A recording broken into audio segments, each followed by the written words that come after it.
Hello दोस्तों, आप सभी का स्वागत है 18वें सेट में। हम शुरू करने वाले हैं फिजिक्स के 25 क्वेश्चन आपके एग्जाम पॉइंट ऑफ व्यू से, जो बहुत ज़्यादा इंपॉर्टेंट है। ठीक है, तो अगर आपने चैनल को सब्सक्राइब नहीं किया है तो सब्सक्राइब कर दीजिए, और अगर आपने इसे अब तक शेयर नहीं किया है तो अपने दोस्तों के साथ चैनल को जरूर शेयर कीजिए। चलिए देखते हैं आज का पहला क्वेश्चन क्या है। आपसे पूछा गया है कि किसी वस्तु का विस्थापन हो सकता है, विस्थापन कैसा हो सकता है। देखिए, एक होता है डिस्टेंस, है ना। डिस्टेंस मतलब दूरी। एक होती है डिस्प्लेसमेंट। ठीक है, डिस्प्लेसमेंट। अगर हम दूरी की बात करें तो दूरी होती है पॉजिटिव, ठीक है, नो डाउट। दूरी होती है अदिश, ठीक है। वहीं अगर हम विस्थापन की बात करते हैं तो पॉजिटिव, नेगेटिव और शून्य कैसा भी हो सकता है, और ये कैसा होता है, सदिश। अब ये आप सोच रहे होंगे कि नेगेटिव कैसे होता है। जैसे मान लीजिए ये है ना। अगर हम यहाँ तक गए, बिंदु ए से बिंदु बी तक, ये जो पूरी डिस्टेंस है इसे हम क्या क्या कहेंगे, दूरी। और अगर हम यहाँ से जाते हैं, यहाँ से बिंदु ए से गए, इस तरह से होते हुए गए हम, ठीक है, ये गए हम इस तरह से होते हुए, ये है एक कंडीशन। ठीक है, एक कंडीशन आपकी ये आई, ए बी। ठीक है, दूसरी कंडीशन इस तरह से है, यहाँ गए और फिर इधर आ गए, ठीक है, ए बी। ठीक है, और तीसरी कंडीशन यहाँ से गए, यहाँ से गए और वापस यहीं आ गए, तो यहीं पर ए है और यहीं पर बी है। अब देखो, पॉजिटिव और नेगेटिव कब होता है। हमने क्या माना, हमने माना पॉजिटिव विस्थापन के केस में हम एक दिशा मान लेते हैं, ठीक है ना। एक दिशा हमने मान ली, हमने मानी कि दिशा ये है। अगर हम इसे नॉर्थ, साउथ, ईस्ट और वेस्ट माने तो हमने माना कि जो विस्थापन है, हमारी जो डायरेक्शन होगी, वो डायरेक्शन हमने मानी है कि ईस्ट होगी, है ना। माना डायरेक्शन कैसी है, ईस्ट। ठीक है, ईस्ट मानी। अब यहां से जब हम गए, विस्थापन हमने देखा तो प्रारंभिक बिंदु और अंतिम बिंदु, है ना, डायरेक्ट बीच की दूरी को इस तरह से, ये होता है हमारा विस्थापन। इसे हम क्या बोलेंगे, डिस्प्लेसमेंट। ठीक है, वहीं अगर हम इसमें देखें तो इसमें क्या होता है, इस तरफ आया, ठीक है, इसमें डायरेक्शन ये थी, दिशा में थी, इसलिए हम इसे बोलेंगे पॉजिटिव विस्थापन। लेकिन जब हम इधर आते हैं तो इधर पर डायरेक्शन विपरीत दिशा में, ठीक है ना, तो हम इसे क्या बोलेंगे, नेगेटिव विस्थापन। ठीक है, और यहाँ पर प्रारंभिक बिंदु और अंतिम बिंदु दोनों एक ही पॉइंट पर हैं, इस वजह से जो विस्थापन होगा वो कितना होगा, शून्य। मतलब शून्य विस्थापन। समझ गए आप लोग, ऐसे होता है। विस्थापन को नेगेटिव या पॉजिटिव हम तब मानते हैं जब हम पहले से कोई दिशा मान लेते हैं। यहाँ पर हमने माना कि विस्थापन, हमारी जो डायरेक्शन है, जो हमारी चलने की डायरेक्शन है, वो ईस्ट है। ईस्ट डायरेक्शन हमारी चलने की डायरेक्शन है। लेकिन इस वाले केस में, जो सेकंड केस है, ये वाला फर्स्ट केस था, ये वाला सेकंड केस है, और ये वाला है थर्ड केस। तो हमने क्या देखा, जो सेकंड केस है, सेकंड केस में हमारे चलने की दिशा हमारी मानी गई दिशा के विपरीत है। हमने माना था ईस्ट, लेकिन एक्चुअल में क्या हुआ है, एक्चुअल में हुआ है वेस्ट की तरफ, इसलिए हम इसे नेगेटिव विस्थापन बोल देते हैं। ठीक है, तो विस्थापन कैसा हो सकता है, सभी, पॉजिटिव, नेगेटिव या शून्य, कुछ भी। अगला क्वेश्चन आपसे पूछा गया है, निम्नलिखित में से दूरी का मात्रक क्या होता है। हम सभी जानते हैं, सेकंड किस चीज का होता है, समय का।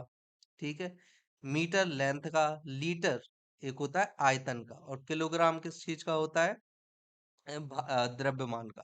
तो यहाँ पर सही आंसर है मीटर। लेकिन आपको इसके साथ साथ ये चीज भी याद रखनी है कि दूरी का मात्रक, दूरी के कौन कौन से ऐसे मात्रक हैं जो बहुत ज्यादा फेमस है। जैसे कि अगर हम बात करें नॉटिकल माइल, ठीक है, ये समुद्री मील होता है। इसके अलावा अगर हम बात करते हैं मील नॉर्मल, वो ये होता है 1.8 समथिंग, और ये होता है 1.6 समथिंग।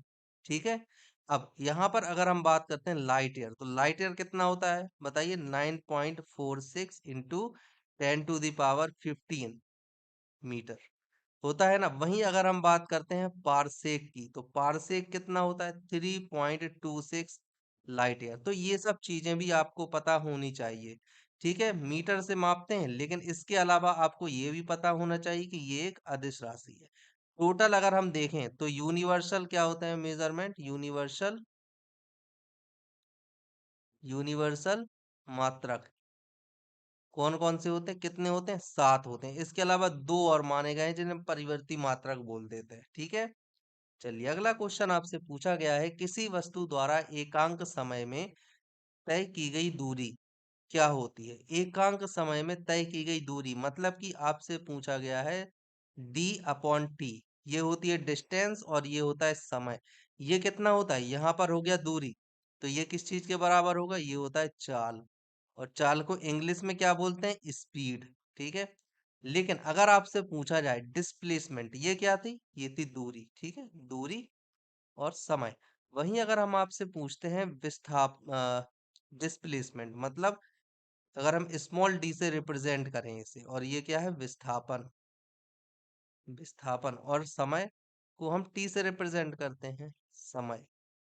ठीक है, तो ये किसके बराबर होता है, ये होता है वेग के बराबर। वेग, वेग मतलब, और इसे हम एस से भी रिप्रेजेंट करते हैं, वेग मतलब वेलोसिटी। ठीक है, ये चीज आपको याद रखनी है।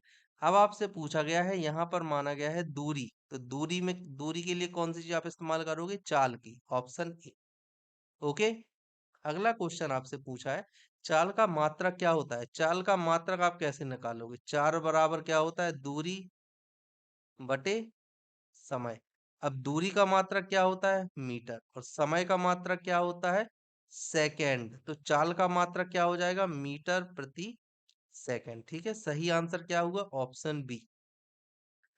अगला क्वेश्चन आपसे पूछा है, बल का समय अंतराल, बल तथा समय अंतराल का गुणनफल क्या होता है। बल एफ और समय अंतराल इनटू टी, ये आपसे पूछा है किस चीज के बराबर होता है। देखो, अगर आप केवल इतना देखो, एफ इंटू डेल्टा टी, ये क्या है, ये इस चीज को दर्शाता है कि किसी वस्तु पर एफ बल लगाया गया डेल्टा टी समय के लिए।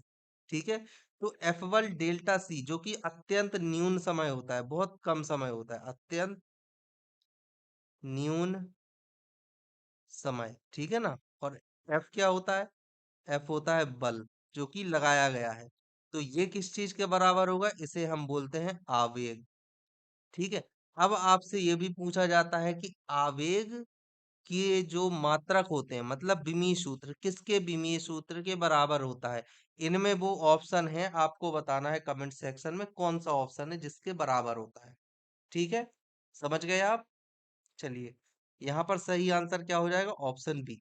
अगला क्वेश्चन आपसे पूछा गया है, निम्न में से कौन सा आभासी, आभासी का मतलब आपसे पूछा गया वर्चुअल, है ना, वर्चुअल फोर्स, या यहीं पर आपसे पूछा जा सकता है इमेजिनरी फोर्स, इमेजिनरी फोर्स। अगर हिंदी में पूछे तो आपसे पूछा जा सकता है छद्म बल, है ना, जो होता नहीं है, वास्तविक बल नहीं होता है, या फिर अवास्तविक बल।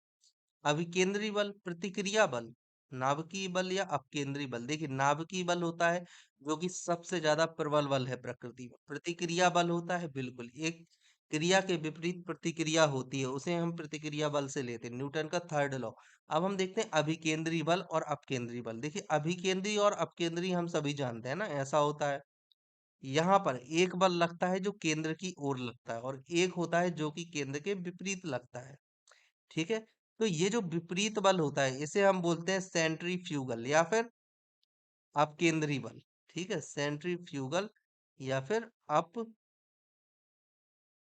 अपकेंद्रीय बल। ठीक है, सेंट्रीफ्यूगल फोर्स। वहीं अगर हम इसकी बात करते हैं तो इसे हम क्या बोलते हैं, इसे हम बोलते हैं सेंट्रीपिटल फोर्स, मतलब अभिकेंद्रीय बल। क्या कहते हैं,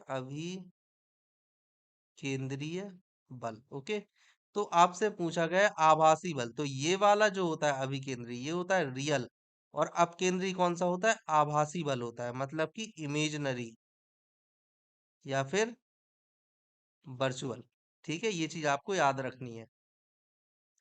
क्या है आंसर, अपकेंद्री बल। अगला क्वेश्चन आपसे पूछा है, बल की परिभाषा मिलती है। बल की परिभाषा आपने देखा होगा, बल मतलब F is equal to ma। बल की परिभाषा किस चीज से मिलती है, आपको ये पूछा गया है ना। तो सही आंसर यहाँ पर क्या हो जाएगा, आपके ऑप्शन है फर्स्ट लॉ से, या थर्ड लॉ से, या फिर सेकेंड लॉ से, या इनमें से कोई नहीं। किससे मिलती है बल की परिभाषा, ऑप्शन सी, है ना, सेकंड लॉ क्या था? बताइए। सेकंड लॉ था F is equal to ma। ये था आपका सेकंड लॉ। ठीक है। और फर्स्ट कौन सा था? फर्स्ट था इनर्सिया से रिलेटेड, मतलब जड़त्व, इनर्सिया या जड़त्व। समझ गए? और थर्ड लॉ कौन सा था? थर्ड लॉ आपका था रिएक्शन, एक्शन रिएक्शन, है ना? तो रिएक्शन एक्शन। ठीक है। Delta P by delta T. Okay.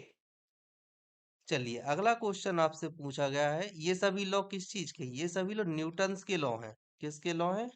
Newton law. Okay, ये चीज आपको याद रखनी है।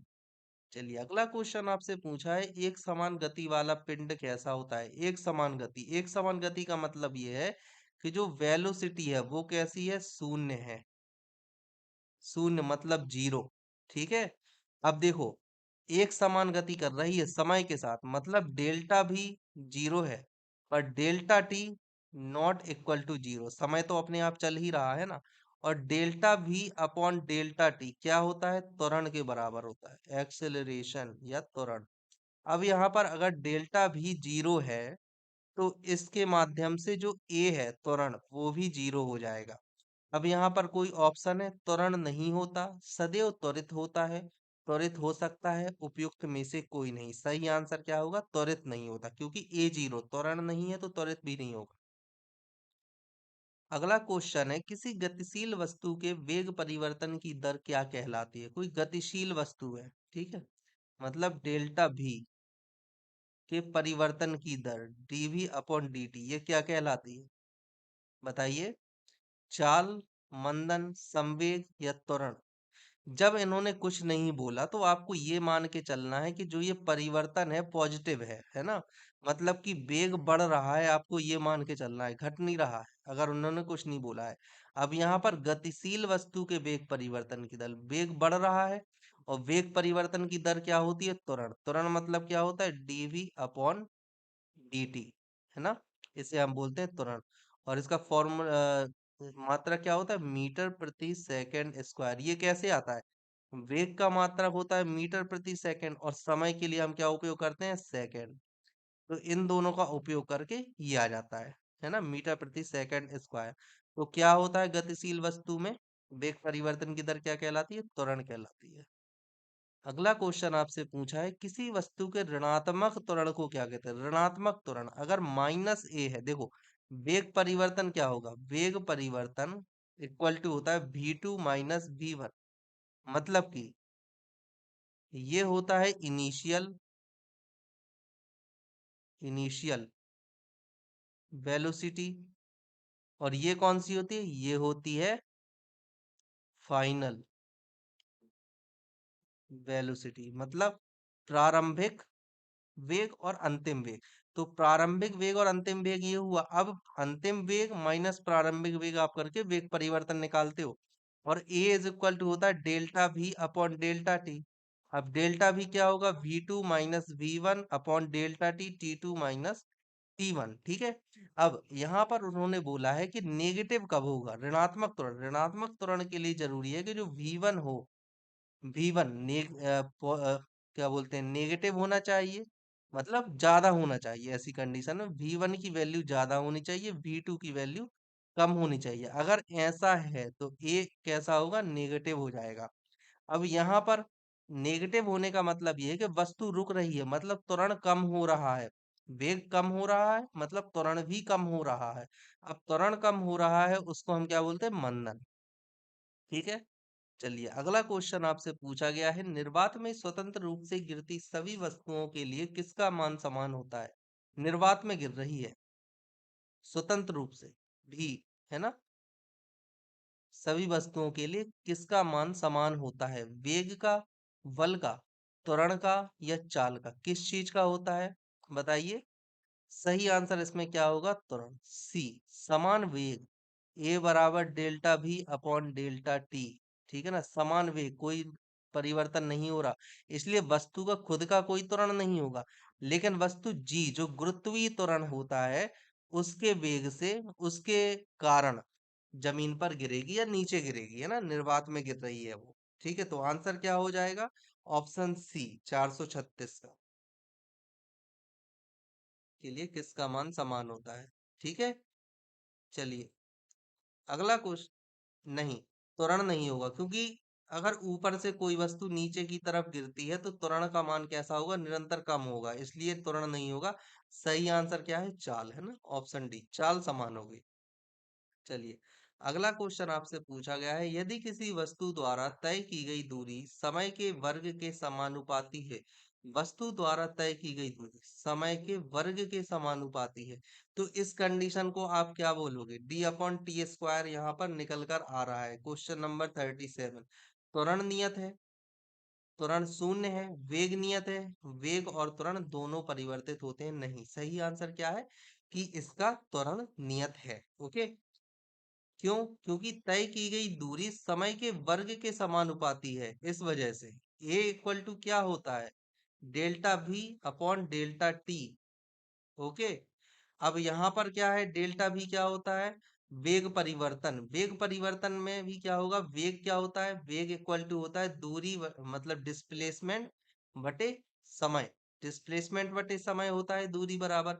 अब वो बोल रहा है कि वर्ग के समानुपाती है, मतलब कि आप दूरी को जितना बड़ा, समय दुगने स्क्वायर में जितने देर में, मान लीजिए अगर दूरी 2 है तो समय 4 है, दूरी 4 है तो समय 16 है। ये कंडीशन कब पैदा होगी, जब एक ऐसा हो, नियत हो, कांस्टेंट हो, है ना। क्योंकि ये एक नियत अनुपात में आगे बढ़ रहा है, गुणोत्तर श्रेणी होती है, जीपी में आगे बढ़ रहा है। जीपी में आगे बढ़ रहा मतलब एक समान वेग से बढ़ रहा है। एक समान वेग से बढ़ रहा है मतलब त्वरण कैसा हो जाएगा, नियत हो जाएगा, क्योंकि वेग एक समान है, इस वजह से। ओके, अगर वेग बढ़ता घटता, जैसे समय के साथ अगर वेग बढ़ रहा होता या समय के साथ केवल वेग घट रहा होता, तो ऐसी कंडीशन बन जाती कि त्वरण बढ़ रहा है या घट रहा है। लेकिन यहाँ पर वेग समय के साथ गुणोत्तर श्रेणी में, एक निश्चित श्रेणी में बढ़ रहा है, इसलिए। ओके, चलिए अगला क्वेश्चन आपसे पूछा गया है, वृत्ताकार पथ के चारों ओर पिंड की गति किसका उदाहरण है। वृत्ताकार ये है वृत्ताकार पथ, इसके चारों ओर एक कोई पिंड है जो गति कर रहा है ना। ये किस चीज का उदाहरण है, ये है त्रिज्या। आपसे पूछा गया है किस चीज का उदाहरण है ये, क्वेश्चन नंबर 38। समान वेग समान चाल का, समान वेग परिवर्ती चाल का, समान चाल परिवर्ती वेग का, या इनमें से कोई। देखो, एक समान वृत्ताकार पथ पर चारों ओर पिंड की गति किसका उदाहरण है, एक समान गति से कर रहा होगा पिंड भ्रमण, तभी एक वृत्ताकार पथ पर गति कर रहा है, इसलिए वेग समान होगा और चाल समान होगी, है ना। ठीक है, चलिए अगला क्वेश्चन आपसे पूछा है, एक समान वृत्तीय गति में त्वरण एवं वेग दोनों ही परिवर्ती होते हैं। आपको बताना है एक समान वृत्तीय गति में क्या होता है, त्वरण और वेग दोनों परिवर्ती होते हैं, वेग व त्वरण दोनों ही नियत रहते हैं, या फिर त्वरण एवं चाल नियत रहती है जबकि वेग परिवर्तित होता है। वृत्ताकार गति ये है। और चौथा ऑप्शन क्या है, त्वरण चाल दोनों ही नियत रहते हैं, त्वरण और वेग दोनों परिवर्तित होते हैं। सही आंसर यही है। देखो क्या होता है, ये है वेग, ठीक है। जरूरी है कोई पिंड एक समान वृत्तीय गति में वर्क करता रहे, इसके लिए जरूरी है कि इस पिंड पर स्पर्श रेखा के लंबवत एक त्वरण काम करे।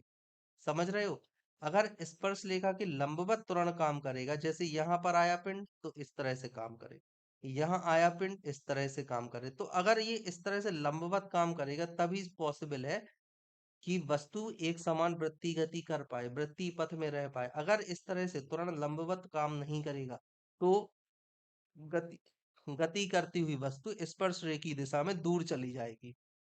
ओके, इसलिए त्वरण और वेग दोनों परिवर्तित होते हैं। ओके, चलिए अगला क्वेश्चन, दूध को मथने पर क्रीम अलग हो जाती है, इसका क्या कारण है। दूध को मथने पर इस तरह से होता है, यहाँ पर एक रोलर लगा हुआ होता है और चारों तरफ दूध होता है, ठीक है।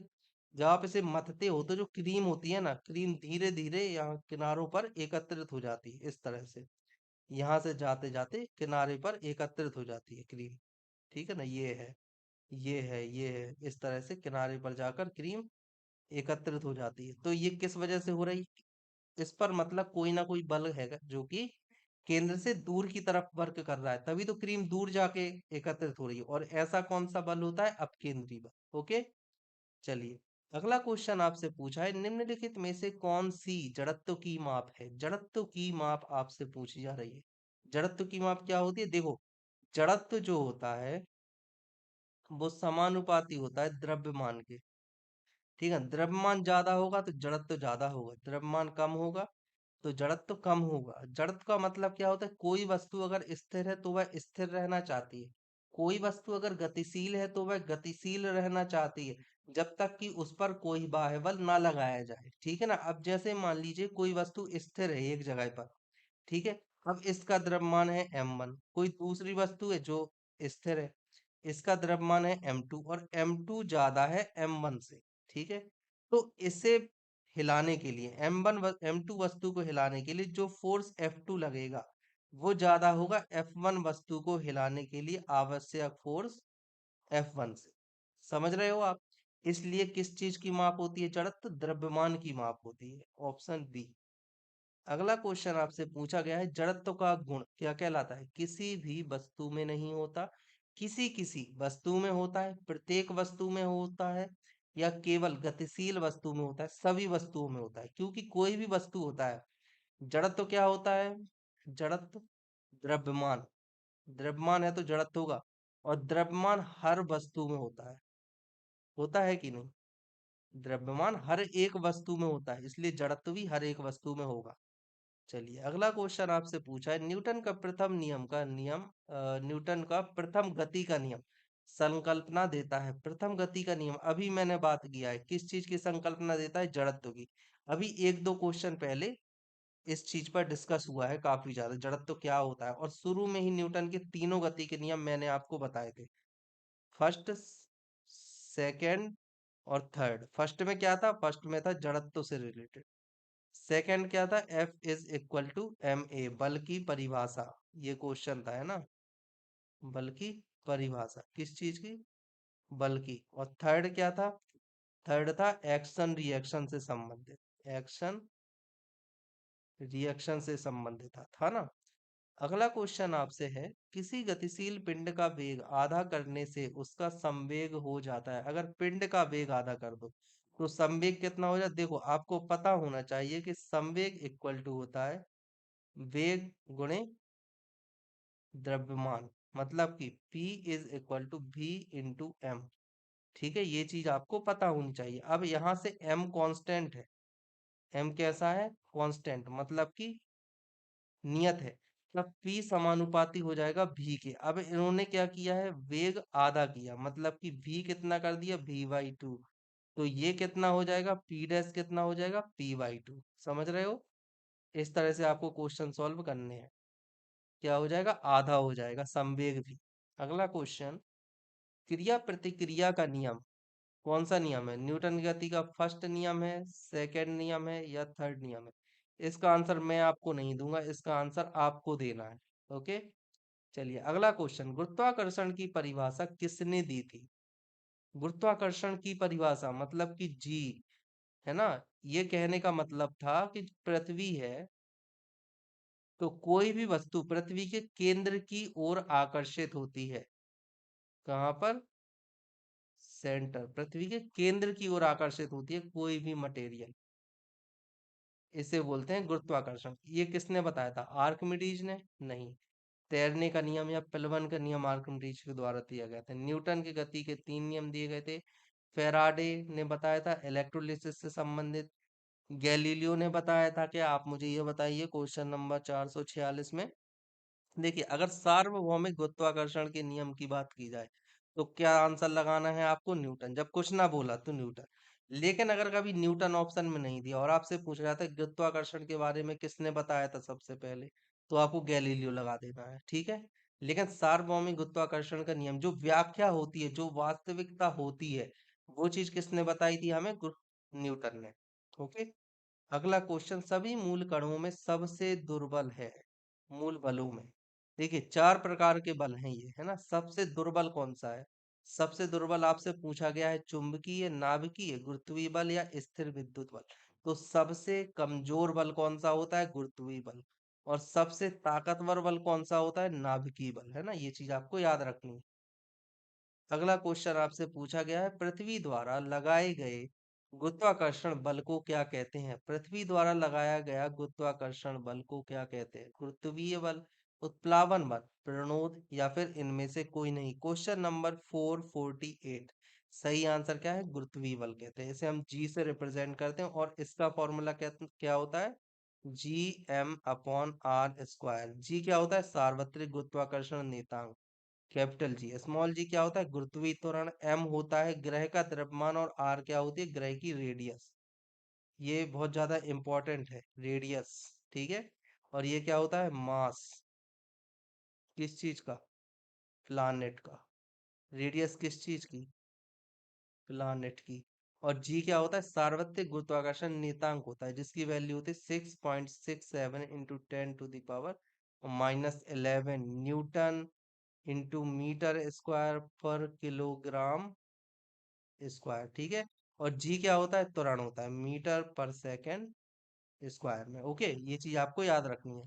अगला क्वेश्चन, न्यूटन का गुरुत्वाकर्षण का नियम लागू होता है केवल आकाशीय पिंडों पर, केवल अनावेशित कणों पर, या केवल ग्रहों पर, या सभी पिंडों पर? सही आंसर क्या है? सभी पिंडों पर लागू होता है न्यूटन का गुरुत्वाकर्षण का नियम। ओके। चलिए अगला क्वेश्चन, पृष्ठ तनाव की इकाई क्या होती है? पृष्ठ तनाव क्या होता है? पहले तो आपको ये भी पता होना चाहिए। तो जो पृष्ठ तनाव होता है, पृष्ठ तनाव या बोले तो सरफेस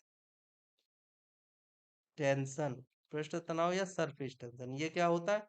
एफ अपॉन एल, मतलब इकाई लंबाई पर लगने वाले बल को हम पृष्ठ तनाव कह देते हैं।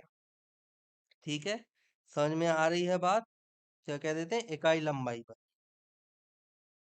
वैसे ये परिभाषा गलत है। पृष्ठ तनाव में ये नहीं होता है। पृष्ठ तनाव में पृष्ठ क्षेत्रफल लोगे, ए लोगे। और अगर आपसे सिर्फ तनाव पूछा जाए, तनाव मतलब टेंशन, तो क्या होता है? F upon L. ठीक है, ये चीज आपको याद रखनी है। अगर आपसे पूछा जाता है टेंशन, तो एफ अपॉन एल, और इसकी क्या होगी? न्यूटन पर मीटर।